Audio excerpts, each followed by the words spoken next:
بسم اللہ الرحمن الرحیم. ٹھیک ہے، بہت بہت شکریہ. بزرگ صاحب انڈیا سے پوچھتے ہیں حالت جنابت میں سحری کھا سکتے ہیں؟ جی، حالت جنابت میں سحری کھانے میں کوئی حرج نہیں ہے. کوئی حرج نہیں ہے. ابو ظہبی سے محمد الیاس صاحب کا سوال ہے، جن روزوں میں لا علمی کی وجہ سے سحری اذان کے ساتھ کی، ان کے بارے میں کیا حکم ہے؟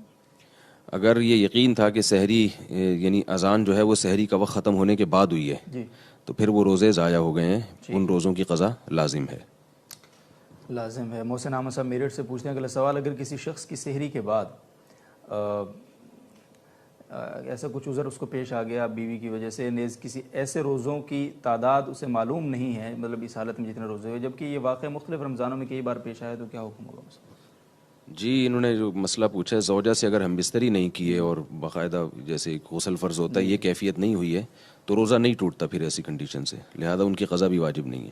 ٹھیک ہے، بہت بہت شکریہ. حمید اللہ صاحب کابل سے پوچھتے ہیں، روزے کی حالت میں بلغم حلق میں گرے اور غیر قصدی طور پر معدے کی طرف جائے اور تو کیا اس سے روزہ فاسد ہو جائے گا؟ مطلب یہ مکروہ ہوتا ہے؟ نہیں، بلغم ہو یا تھوک ہو، قصدی ہو یا غیر قصدی، ہر طرح سے نگلنے سے روزے پہ کوئی اثر نہیں پڑتا. کوئی اثر نہیں پڑتا. بہت بہت شکریہ.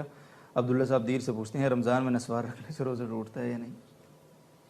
نسوار رکھنے سے تو روزہ نہیں ٹوٹتا، لیکن نسوار کے اثرات اگر حلق تک پہنچ گئے، جو کہ غالب یہ ہوتا ہے کہ وہ حلق تک پہنچ جائیں گے، تو جیسے ہی حلق تک ذائقہ پہنچے گا تو روزہ ٹوٹ جائے گا. اس لیے نسوار رکھنا جائز نہیں ہے روزے کی حالت میں. ٹھیک ہے، بہت بہت شکریہ. جی جدہ سے محمد رفیع صاحب پوچھتے ہیں، روزے کی حالت میں یہ منہ میں تھوک کا مسئلہ وہی آپ نے بتا دیا کہ نہیں ٹوٹتا.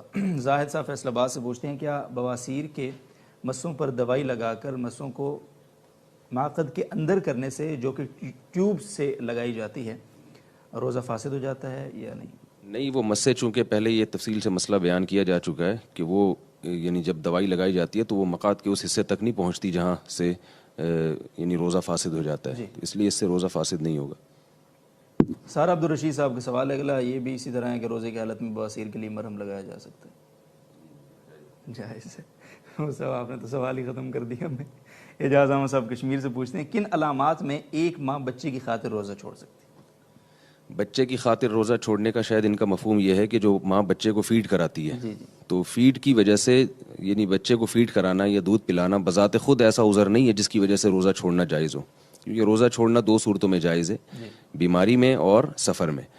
تو اگر اس خاتون کو، کوئی بھی خاتون ایسی کمزور ہیں کہ وہ بچے کو فیڈ کرانے سے ان کو کمزوری اتنی زیادہ ہوتی ہے کہ چکر آنا شروع ہو جاتے ہیں، یا یہ کہ دودھ پورا پیدا نہیں ہوتا یعنی خوراک کی کمی کی وجہ سے، جس کی وجہ سے بچے کو پھر اس کی صحت کو نقصان ہو رہا ہے، اس کو دودھ پورا نہیں مل رہا، تو ایسی کوئی کنڈیشن ہوگی تو پھر روزہ چھوڑنا جائز ہوگا.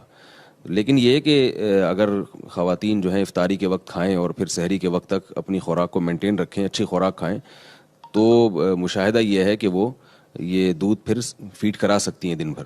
لیکن پھر بھی اگر کسی کو واقعی نقصان ہو رہا ہے اور ایسی کنڈیشن ہو رہی ہے کہ ان کو کمزوری سے بہت زیادہ چکر آنا شروع ہو جاتے ہیں، تو پھر یہ بیماری ہے اور بیماری میں روزہ چھوڑنا جائز ہے. ٹھیک ہے جی، بہت بہت شکریہ صاحب.